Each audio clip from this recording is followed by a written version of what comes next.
However, these constructs may evolve in the years ahead. It has already served to transform the life of Vietnamese people. One of the most striking developments has been the transformation of the landscape. For many in the countryside, the combination of rising price and rising expectations means that farming, the traditional backbone of the economy, can no longer provide a living. As our butcher asked, if everything depended on a few sound of rice fields, then how in the world would we have enough to eat? One response has been to seek supplementary sources of income, whether staying in the village or through temporary migration. Others has responded by leaving the countryside more permanently, only returning for planting or harvesting, or to celebrate that. Another factor driving the rural-urban transition is shifting land use. Across Vietnam, huge swatches of agricultural land are being turned into industrial park, housing development, multi-lane highway, and golf courses.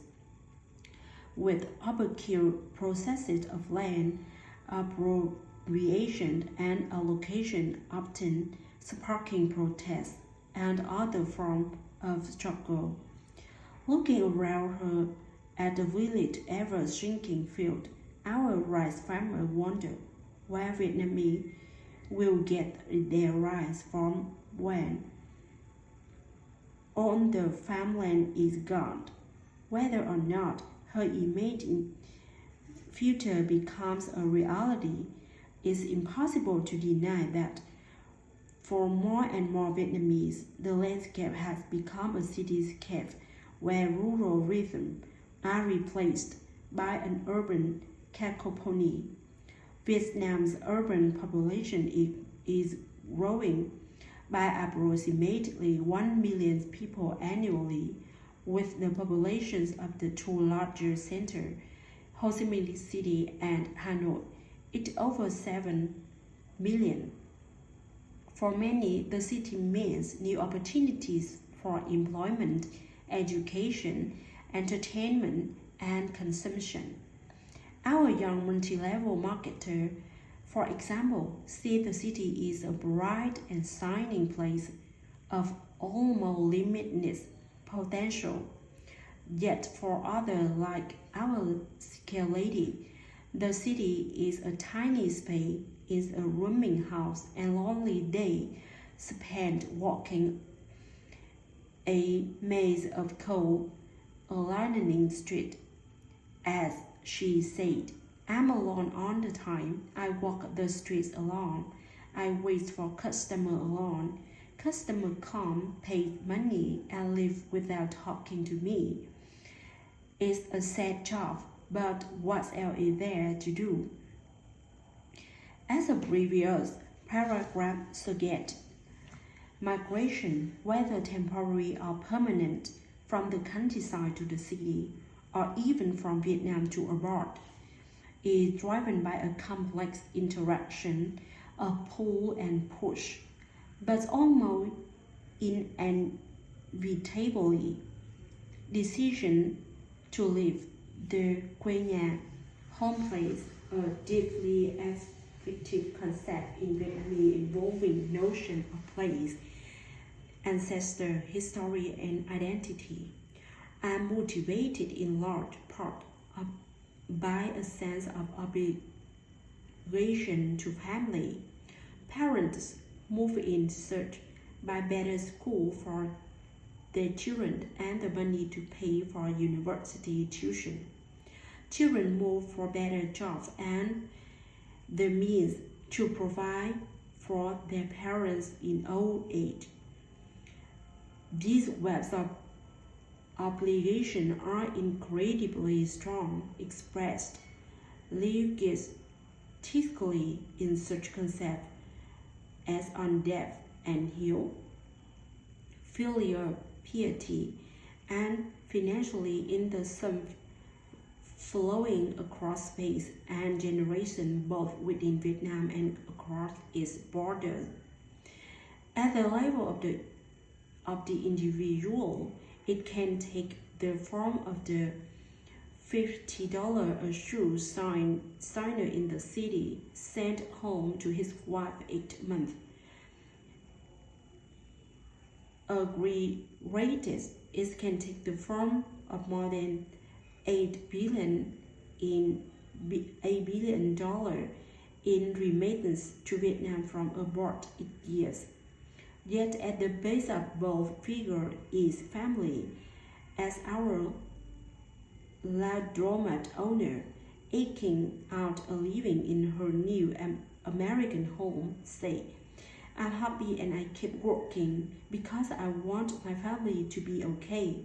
Sure, we'll always have to struggle, but we came on the way to American for this kind of life."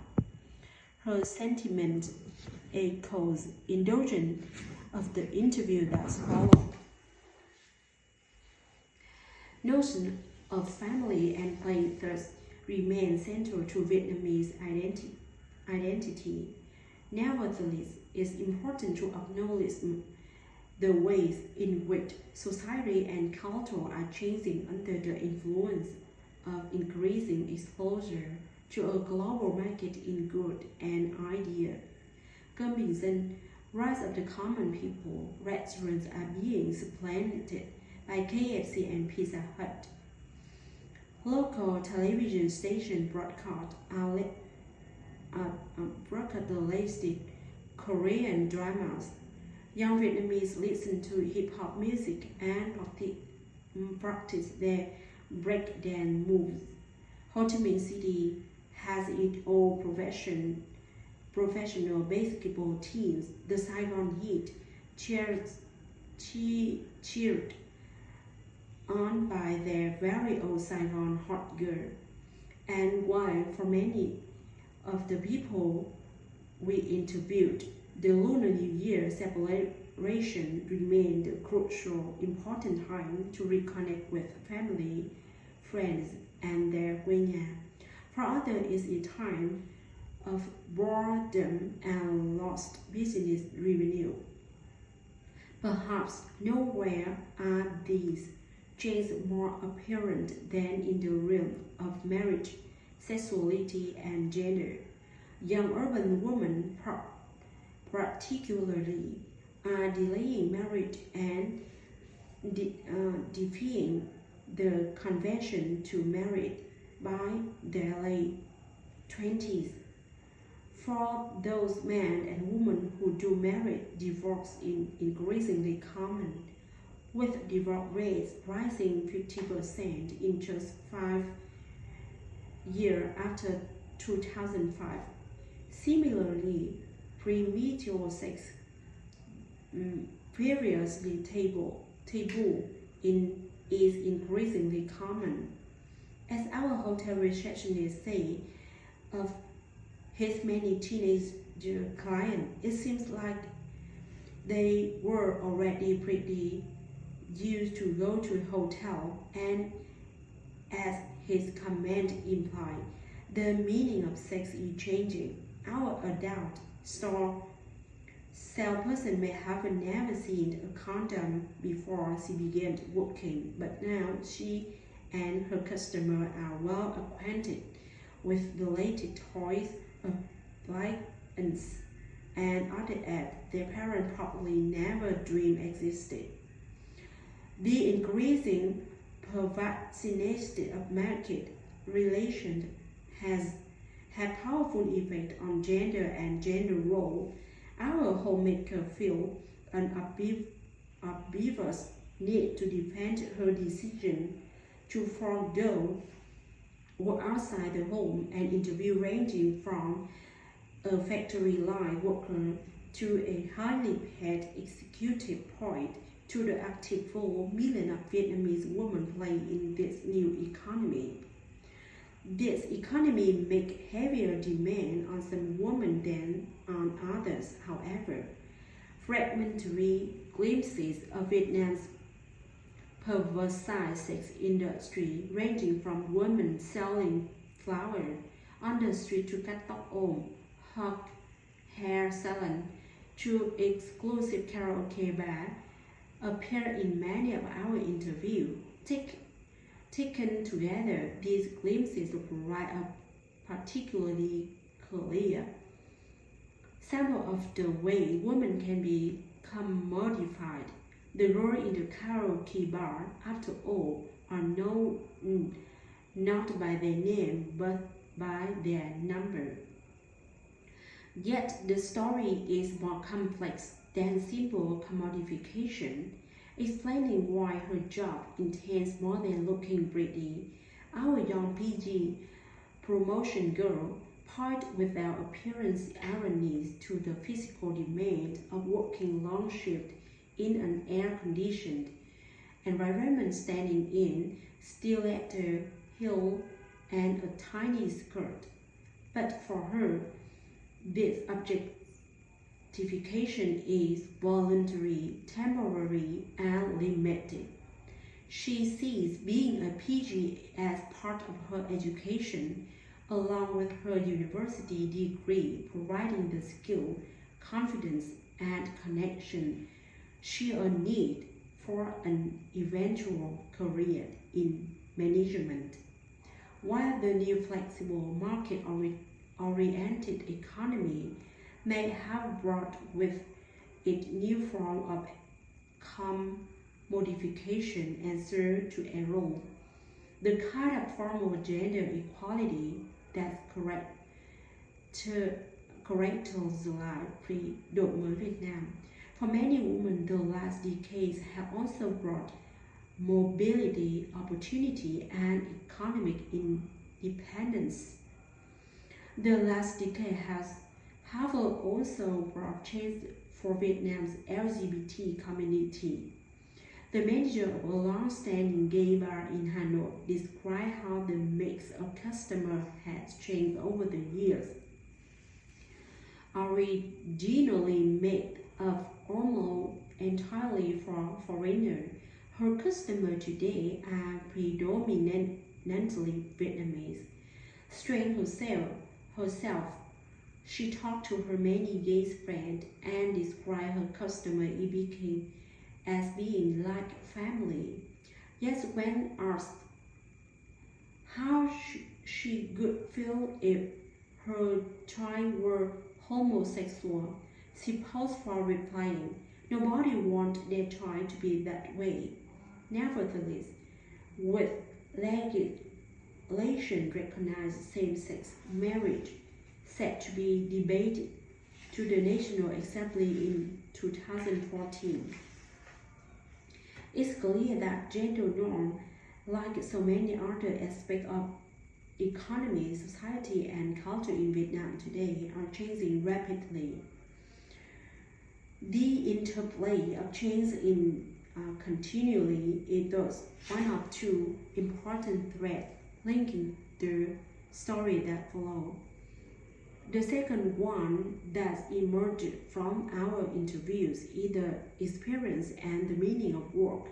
For many people, work is simply a way of making a living.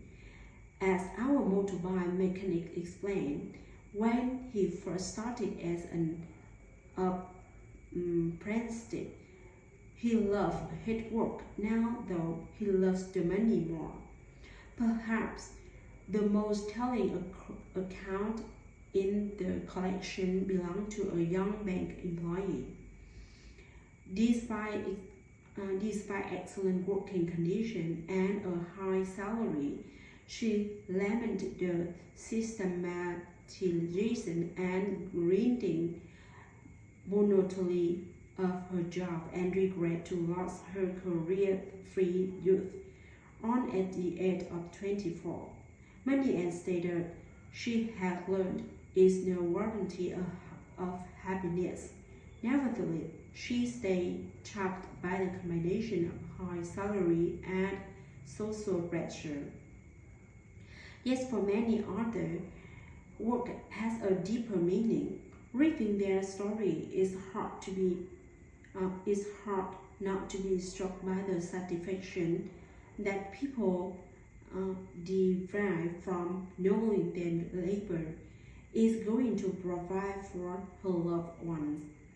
It's also hard not to be struck by the sense of craft, pride, and even joy that many people find in their work. While you might expect to hear that sort of sentiment expressed by a film director or a well-known artist, it's often resonated most clearly in the world of a knife sharpener, a bird ticket collector, or an electric appliance repairman. This latter, for example, is so passionate about his work that for him, paradise would be incomplete if it didn't come with appliances to fix. His work are a powerful reminder that work can be much more than just a way to make a living, and that paradise is where we find it. Chapter 1: Growing. Farmer. How long have I been a farmer? I've been working in the field since I was 18. I'm 48 now, and I was that 30 years. I learned the skill from my family, from listening to the village community loudspeaker system, and from personal experience. Farming is passed down through generations, so I suppose a farmer is meant to follow the career path of their parents. My parents were farmers, so I'm one too. Laugh. And originally, day working in the fields is hard. It starts at 6 a.m. The job isn't like a factory job or anything like that, so the house aren't fixed. The job is very inconsistent. When it's harvest season, I may have to work from morning until noon, take a quick lunch, and then continue working until 8 or even 7 or even 8 p.m. But if it's not harvest season, it's leisurely. We don't have to go to the field, and housework isn't hard. Farming follows the season of the year.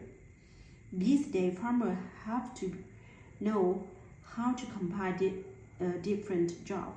After all, there are only 2 rice crops per year. In between the rice season, the farmer have to grow other crops like vegetable and flower. For example, right now we are growing Vietnamese water spinach. In the other off-season, we might grow kohlrabi or cabbage. If we grow vegetables as well, we can double or even triple our income. Everybody does it. Everyone had to, or else we'll die of hunger. And when I'm not farming, I run a business buying and selling recycled material. Between all my jobs, I have to work every day of the month. There's no such thing as a day off. There's 2 rice crops per year, and when I'm not growing rice, I'm growing vegetables. And when I'm not growing crops, I'm in my shop buying and selling recyclable. At night, I work until about 8 p.m., eat dinner, and go to sleep. What do you mean? What do I do for entertainment? Sometimes I watch a little TV to relax, and that's it. Things used to be different back in 81. When I graduated from high school, I went right into the cooperative, even became the secretary for a local branch of the youth union. During the harvest season, there was a lot of pests like taffer, beetle, and moth. We'd catch them by taking a lantern like this one indicated a lantern hanging in the shop, and putting in a big tub of water and with a place out in the field at night. Every house was responsible for buying at least 3 or 4 lanterns. I can't even remember how many I had at night.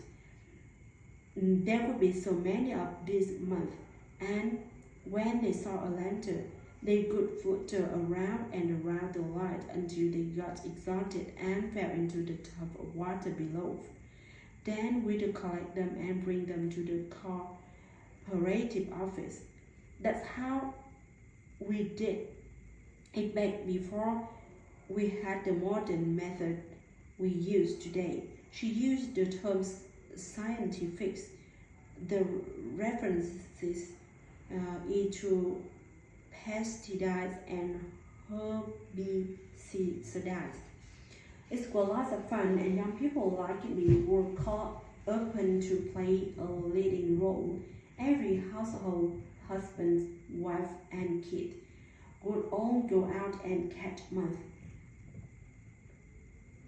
It was fun back then. It was fun. It was the same with collecting insects in the field when we were harvesting rice. If we came across plant and were infested with insects nests, we'd collect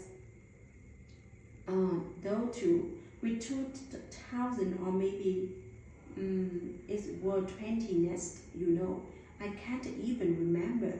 We would get a kilo of paddy unhusked rice. Because at the time, the value of everything was calculated by paddy, you see.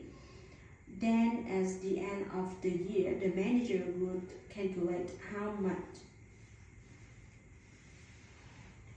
each member of the cooperative has earned. At the time, I'd never worked for pay in my life, so you can imagine how surprised I was when all those insect nests I'd collected turned out to equal 50,000 or $1.5 at the end of the years. Today, of course, that's nothing, but back then it was enough to buy a bicycle. A bicycle, can you imagine? So it took the money that I'd earned from the insect nest, brought into my mama and said, "Look at all the money I got for us, Mama. It's for you." She used the familiar term of a dread U and M. And you know what she said? She says, "No, honey, it's your money. You take it and get yourself a bicycle." Now I remember I'd never made a cent before in my life. My father never had any money. We had to make everything we need ourselves, and so that's how I got a bicycle worth 50,000 dong for the first time in my life. The first time. Sure, there's been progress since then. For example, flowing had to be done with buffalo, but now we have a motorized tiller. In the future, rice fields will get smaller and more land will be used for industry. When that day comes, there won't be any more farming. People like me will be old by then, but our kids' generation will still be young and they'll have to leave the village. Even if they didn't want to leave, there wouldn't be any field for them to work. I guess it's better like this, but if the farmland keeps shrinking and the population keeps growing, how will we have enough food? Maybe scientists can develop a new kind of rice as big as a lemon. Just a few grains and you are full. Has farming impacted me? Obviously, there's an old saying about people like me. Farmers have to sell their face to the earth and they back to the sky. I work the whole day long in the sun, in the UV rays, has definitely affected my health and my beauty. But I've never been hurt on the job. I just get tired. And luckily, I've never had any health problem. But at the end of the day, even though farming is a really low-paid job, we have to love our work. We don't have a choice. Vietnamese farmers just have to love their work. I mean, really, what other jobs are out there? Maybe if I were younger, I could find another job, but at my age, there's really nothing else for me. Gia Lâm, September 2010. Iri Vân, Nguyễn Thái Linh, Sharon Sager, Vũ Hoàng An. But you can really say that in my life, I've had to take a bit with a sweet and sorrow with the joy. From a spiritual point of view, being a veteran is one of the worst professions possible, but still, people need meat and so society needs veteran. My dad would sometimes slaughter cows in the side and so to put food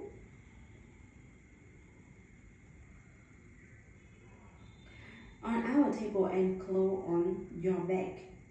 I've made the professions my own for more than 20 years now, and being a co-butcher is no picnic. You're working till all hours of the night, then getting up as the correct of down, always working like a dog.